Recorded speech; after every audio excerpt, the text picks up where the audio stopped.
And welcome back. So you can see that we got our started a little bit on the back here before I brought you on. You didn't miss much. We got our scissor jack once again on our second setting, and it's on the mechanical locks at this point. I did have to shim it with a little bit of wood, just like we did up front, just to keep it from needing to go all the way as high as the third mechanical latch before we could rest it on there and still have it up high enough to get the wheels off. So we've got that set. I've just gone through and sprayed all the fasteners that we need to remove down with WD-40. And we've taken the wheel oil liner out. Now you see that little bit of black paint? That is where the hole is at in the fender liner. So someone sprayed this with a little bit of black paint to make it look like there wasn't a hole in that fender liner. So that's funny. And if you remember when we were first looking at this truck when it came from auction, we'd made a comment that we need to replace the fender liner just because it was cracked and broke in that area. So when I go to reassemble this, or we go to reassemble this, I'll more than likely leave the fender liner off and either pull one off our parts ram or just order a new one for the rear.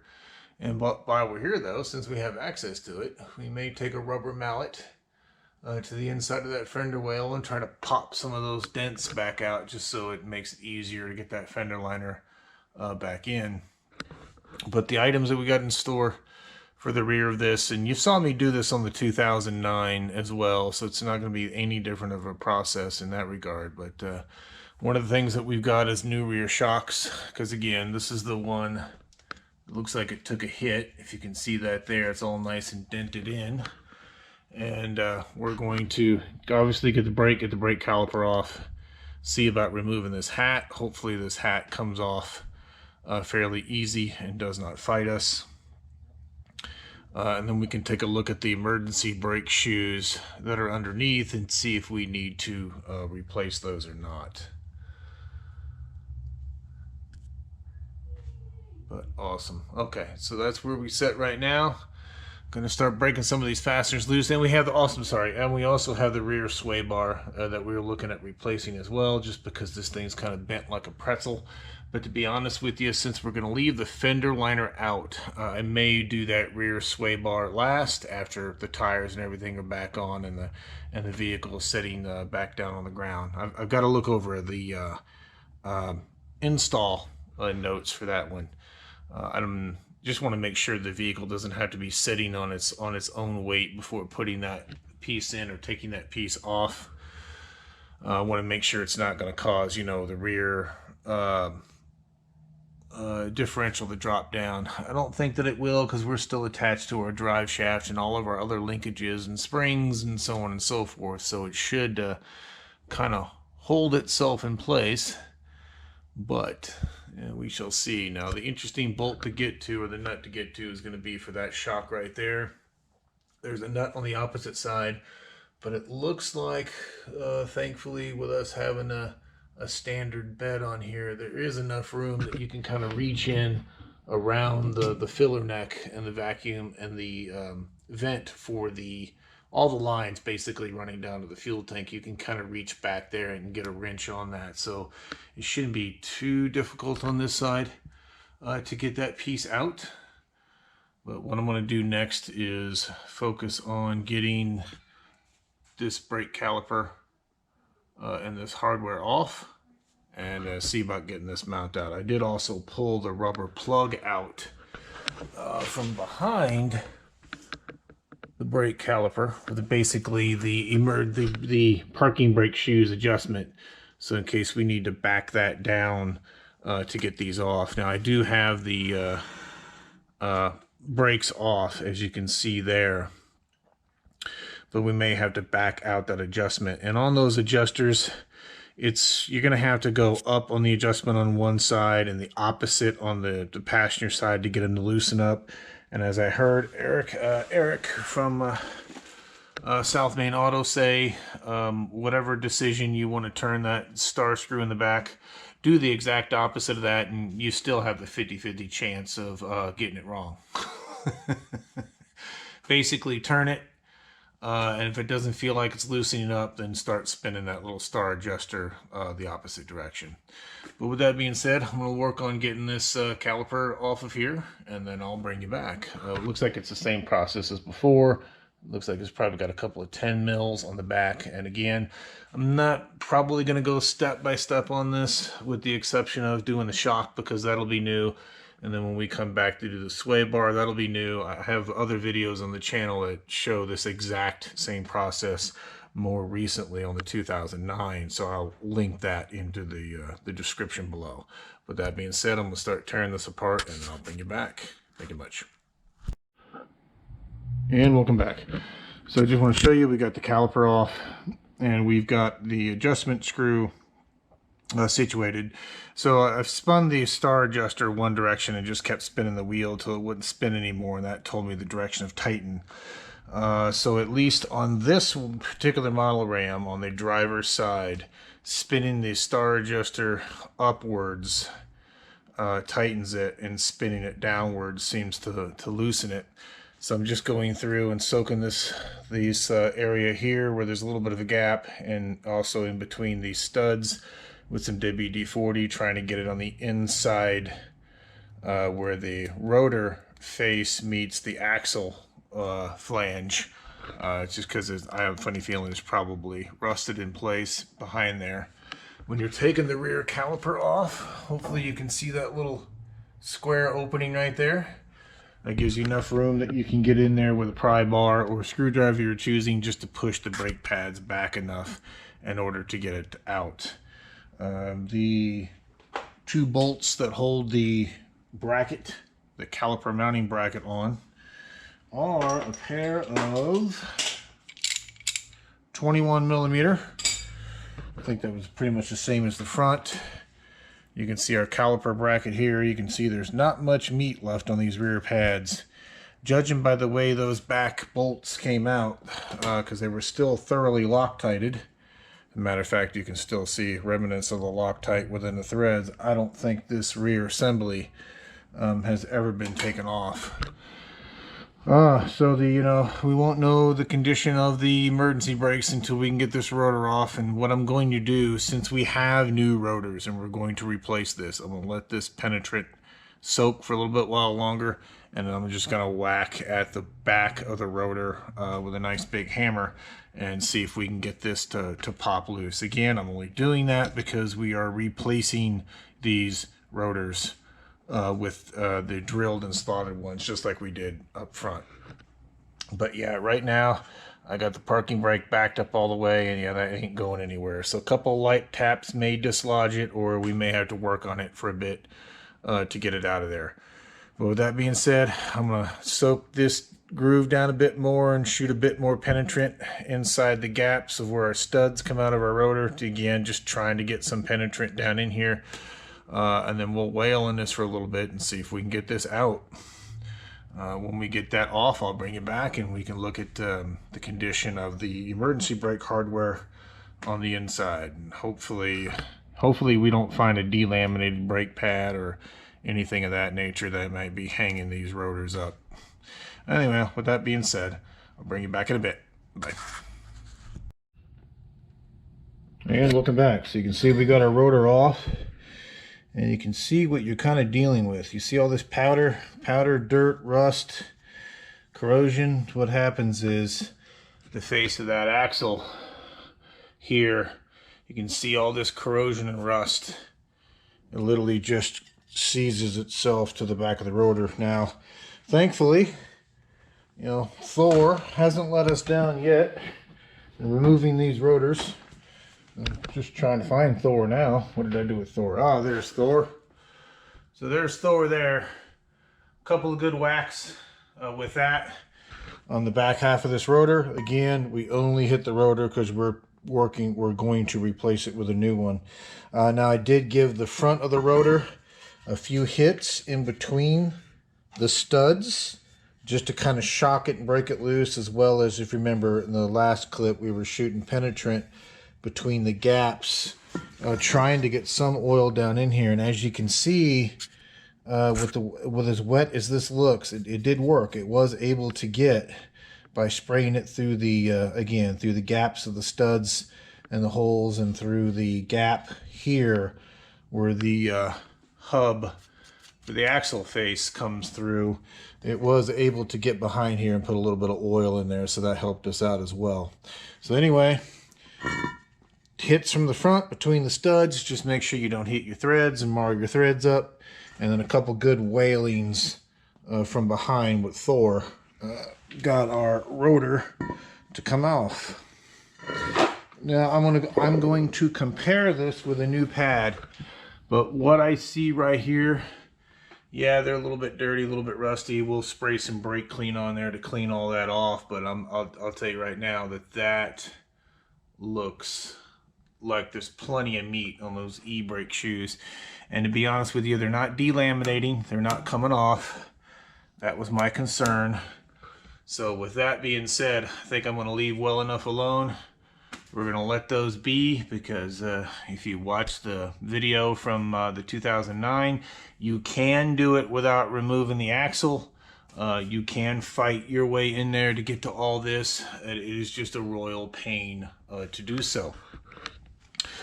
So with that being said, let's see what we can tackle next. So in order to take the sway bar off and the shock off, they want the vehicle raised and supported, which we have it. And when you're tightening either the shock or the sway bar bolts, they don't want you to tighten everything down and torque those particular items until it's got the weight of the truck on it.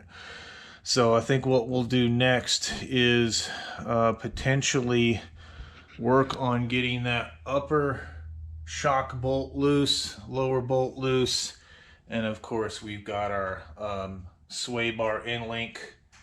Top bolts there, lower bolts there. I did spray all that down with WD-40 earlier just to kind of maybe help things along. So I'm gonna go get some parts, rotor, brake pads, all that other fun stuff. Tear apart our caliper bracket here and start getting it all cleaned up, because you can see this one has the shims that we were talking about in the previous video that go all the way across. So we'll clean underneath them, and then we'll put some of that silicone lubricant underneath the shim just to help kind of prevent from rust jacking. All right, perfect. Okay, so we got a lot of work to do yet, well, what can I say? Let's get to it. So let me do this, just so I'm not bouncing around all over the place. Let's get the brakes situated. And get all of that reassembled, get the new rotor and everything back on, and then once the rotor and everything is there, then we'll tackle doing the shock and the sway bar link on this side. The nice thing about having the jack that you see there, the scissor jack, is that it's, you know, it is lifting up both tires at the same time. So we'll get this one situated, we'll go over the passenger side, get its brake situated, and then we'll come back and take care of the shocks and the sway bar. I think that's the way we'll do it.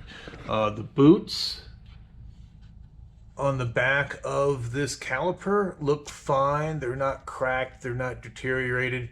It looks like it might be a little bit of a additional pain to undo the hardware, the slide pin hardware that goes through that to replace those boots.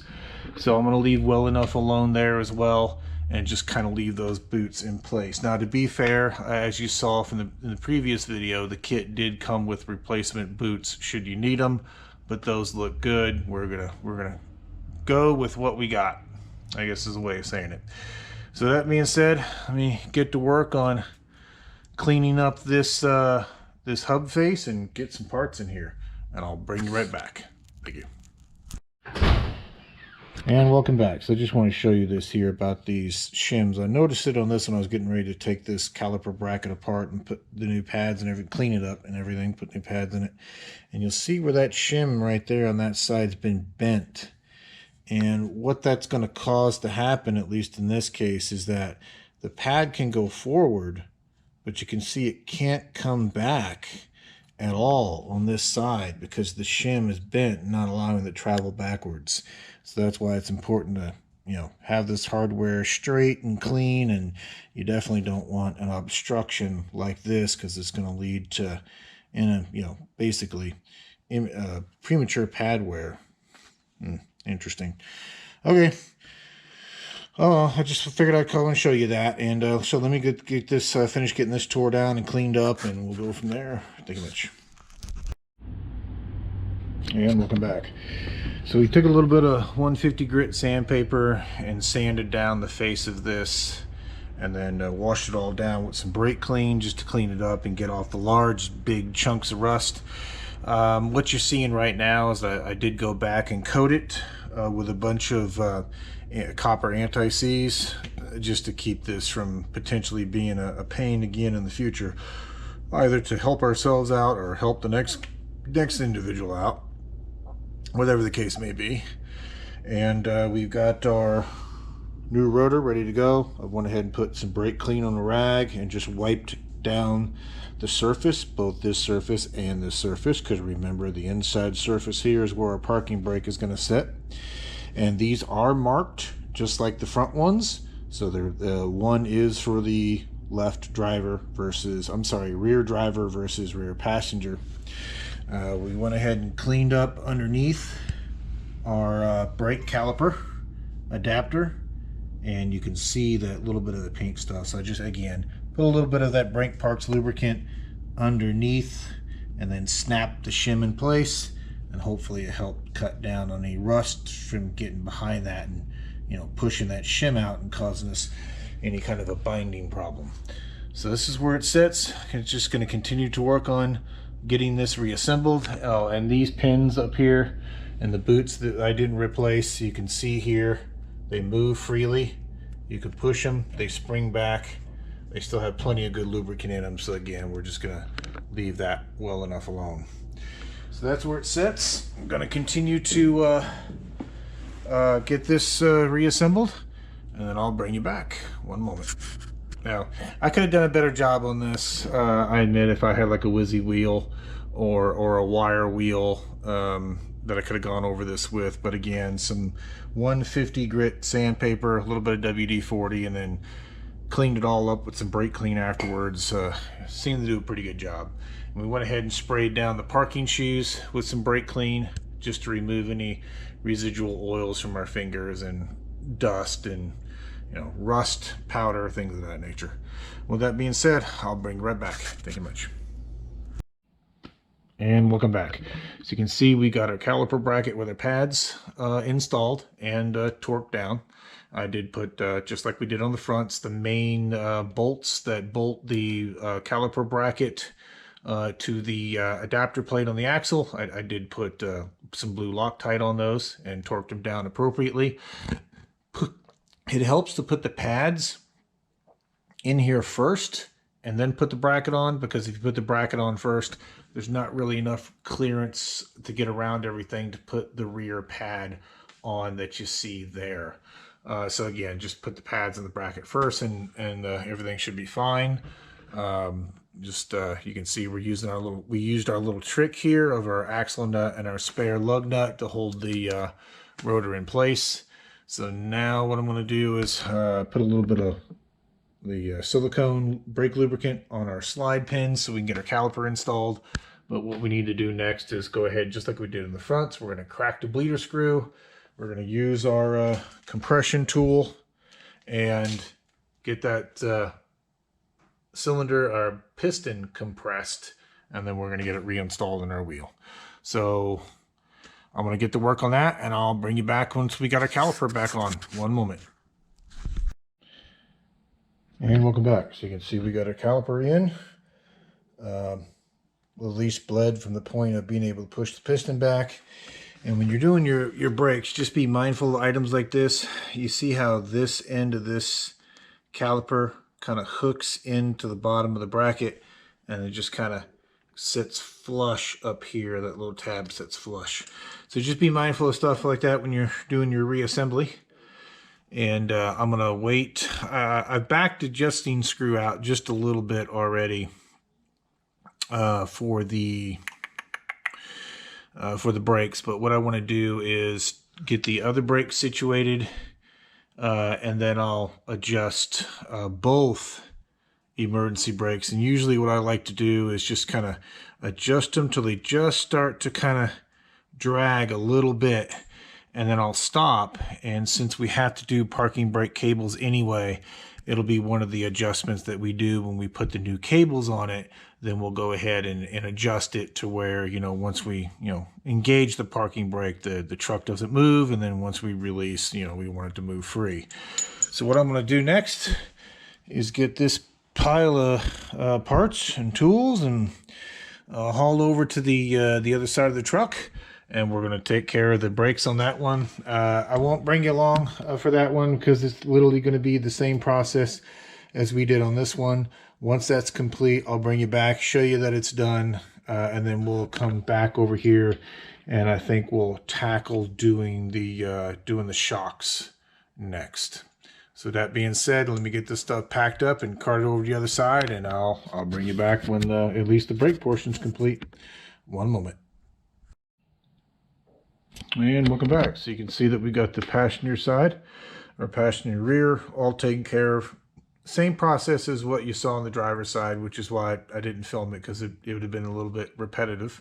The only difference being is that, again, remember, keep an eyeball on this in the caliper, is that the one on the driver's side locked in at the bottom, and the tab was at the straight tab was at the top. This one locks in at the top, and the straight tab is at the bottom. So we got all that in there. Same process to get the rotor off. It wasn't too badly rusted on. It was mainly just a rust ridge around the hub here. But we shot it with WD-40, hit it with a hammer on the front between the studs to kind of shock it, and then gave it a couple of whacks with Thor from the backhand side, where you have a clear shot where the dust shield is opened up and you won't hit the dust shield. Give it a couple of good whacks with Thor. And that was able to get it to break free. The e-brake or parking brake pads on this side were just as good as they were on the other side, and they pretty much had the same pad thickness as a new set of pads. There was no delamination happening on this, so again, pads were good. We cleaned them up and just kind of reassembled and left well enough alone. So you can see that we've got our shock out for our backs, and just like our fronts, this is the KYB gas adjust, and we'll be taking that guy out there. Now, it looks like, thankfully, because of the size bed that we have, it looks like we can get to the other side of that bolt to get a wrench on it on either side. So what I want to do is obviously get the shock out of there. And then you'll notice this one's banded up, and we're going to leave that band in place for now, but what we should be able to do is attach the top bolt, cut the band, and as this is expanding, guide it into the lower mount and then push the bolt through, or at least that's going to be the game plan anyway, to get that in there. So what I'm going to do is work on seeing what I can get back there to get that, get some kind of wrench or something on that back nut, and we'll see if we can get this guy broken loose and get those out of there. So let me work on this, and I'll bring you back. Thank you much. And welcome back. So I haven't been filming this because I'll be honest with you, it's a pain in the rear. That top bolt, or nut, sorry, that top nut on the other side of that bolt is encapsulated. So they've got sides on left and right, and it's down in a little bit of a divot. The only way I found to get a hold of that nut to keep it from spinning is to use a crow's foot. So there's a crow's foot on the opposite side with a 1/2 inch extension and a 1/2 inch ratchet holding it, and then I can tighten and loosen the bolt from there. But as you can see, we've got the old shock out, and I'm just in the process of putting this one in. So when we cut this strap, that should start to extend, and then I'm going to see if I can swing enough to get that bolt in there. If we happen to miss it, then I may have to push back in on, find a way to push back in on the shock, or raise this back end here up a little bit using our floor jack. Now, when we took that bolt out, the back end did drop just a little bit, and we had to put a floor jack underneath of it and jack it up maybe about 1/4 of an inch for that bolt to unbind so we could get the old shock out. And the old shock is right there. Yeah, you can see how easy I can just push that down by hand. Yeah, they've got the original part numbers on them, so they're probably original to the truck, more than likely. Okay, so this is going to take a little bit of coordination, so I'm not going to be able to film this because I need to be where you would need to be to see it, but that's loose. You can see we've got just the bolt and the nut up there just holding that shock in place. I'm going to swing it this way so this sits in front of the emergency cable like the old one did. We're going to cut this strap, let that extend, and as that extends, again, we're going to try to push it into here and meet up with the lower bolt, and then put the lower bolt in. But we shall see. Okay, we're gonna give it a shot and we'll bring you back. Thank you much. Okay, so I'm gonna try to film more of this side just so you can see. We did get the driver's side in. When the shock extended, it actually didn't extend down far enough to reach back up to the mating bolt or to the hole, or to its home down here. So we actually had to use our floor jack here and kind of pick the back end up a little bit to get the bolt in. Now it's snug over there, but it's not torqued per instruction. They don't want you torquing it till it's back down on the ground and got its own weight under it. Now over here, it's a little bit more of a challenge because you got a fuel tank in the way. And you can't get the crow's foot to come at straight and then drop down because it just doesn't have the reach. That crow's foot would need to be about probably about 3 or 4 inches longer than what it is. So on the passenger side, I had to come at it like this. So with the ratchet facing towards the inside of the truck. I'm going to try to do the same thing on this top bolt. You see it right there. See, I can feel the bolt right there, but like I said before, it's encapsulated. So you got like a little ramp on the left and right hand side of it. So you can't get a wrench on it because it won't let you. So crow's foot's really about the only thing that fits. And I said, I can't get you back there to see it. Best I can do is try to describe it. So this is it's the 13/16 inch crow's foot. And what I'm going to try to do is see if there's enough room to reach down over these gas lines. You can see where my hand's at. You can see where the gas lines are at. There's the bolt right there. Okay, and I've got the crow's foot on it behind it. So it looks like there's enough room in here. I should be able to get a 1/2 inch ratchet on the end of this to help hold it. See, the deal is you've got the gas tank right here. And actually my hand is on the filler hose. So I'll show you what I'm doing here. This is the direction that it's facing in the back. It's like this. I'm sliding up on it. So I'm going to have a 1/2 inch ratchet on this end of it. So that'll be towards that way, kind of with the handle of the ratchet facing towards the front of the truck, if that makes sense. Let me put this together and show you what I'm going to attempt to do here. So it's going to look like this. So coming in from behind on the nut on that with the 1/2 inch ratchet kind of hanging right over the fuel tank. And really all we want this to do is just to keep that nut from spinning up there. And I'm going to break it free from the front using the impact with I believe this is a 21 millimeter. Yeah, 21 millimeter. Okay, so that's what I'm going to attempt to do. Hopefully that I described it to you well enough. Like I said, it's a bit of a pain because of the fuel tank being in the way, but like I said, there is enough room. You can at least get your hand and tools in there behind it. And it's just a little bit of a dip. Yeah, you see, if this crow's foot, you know, was about 2 inches longer as far as the side teeth, then yeah, you could probably come up over top like this and get around it. But we don't have that luxury, so we're going to try this, and I'll bring you back when the bolt's out. Hopefully it's out. Catch you in a bit. And welcome back. So you can see we got our bolt hanging out there. We were able to break it free using our crow's foot. So again, the setup was like this. So this nut being on the back side of that shock ended up looking kind of something like this.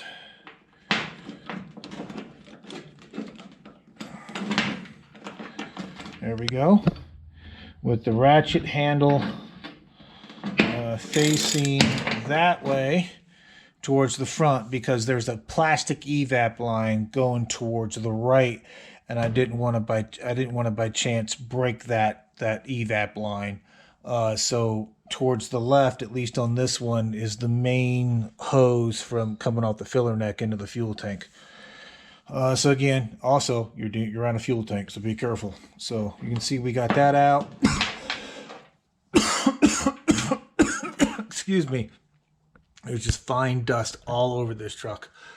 So what we got to do is just jack up this bottom point here, put a little bit of up force on that, and then we should be able to get our top bolt. There it goes. Nope, a little bit more. Oh, a little bit more.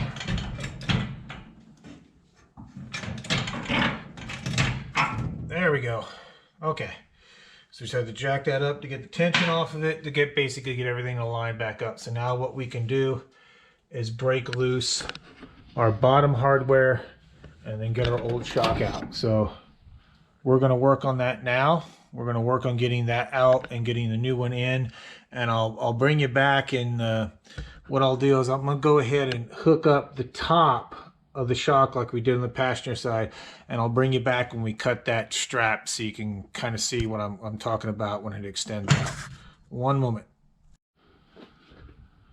And welcome back. So I'm just showing you that we've got the top bolt in, and how we're doing it is literally the reversal.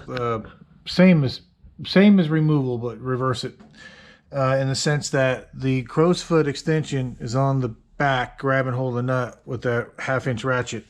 And then just to get it hand tight, I'm just working the front bolt with another 21mm socket, and I'm just working the two ratchets against each other. So mainly just using the back ratchet to hold that nut and keep it from spinning. We've got it kind of snug, but loose enough we can still articulate it, as you can see here. So what I'm going to work on next is getting the bolt ready. And then we're going to cut that strap, and you'll see that shock extend out. And if it does what it did on the other side, it'll actually fully extend before it gets down here to the eyelet that it needs to be in.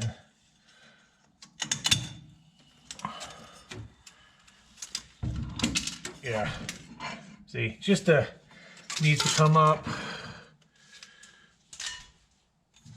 probably about another inch and a half. So what I'm going to do is just use, can you see the bottom of that?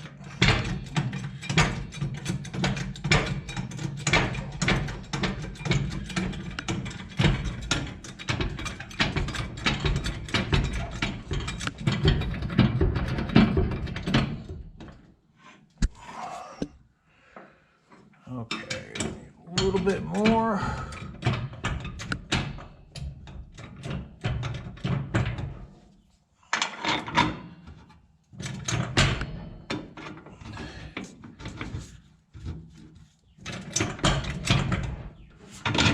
There we go.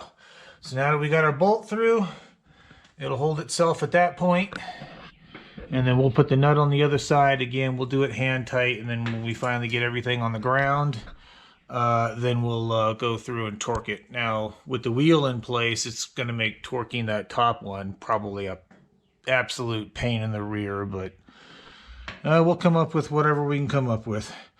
But hopefully I give you a little bit. I mean, it's doable, as you can see, but you are going to need a crow's foot for that top nut, I would say, definitely, unless somebody else out there has a way of doing it to get that, hold on to that nut with it being encapsulated on the left and right hand side. But anyway, so I'm going to continue to work on this, and then I'll bring you back. Thank you much. Okay, so you can see that we got our bottom bolt in, top bolt. Again, everything's just kind of hand tight, snug. We'll do final torque once everything's back on the ground per manual.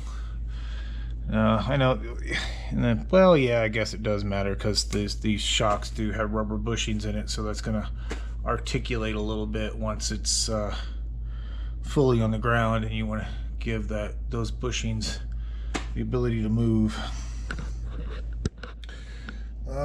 Let's see.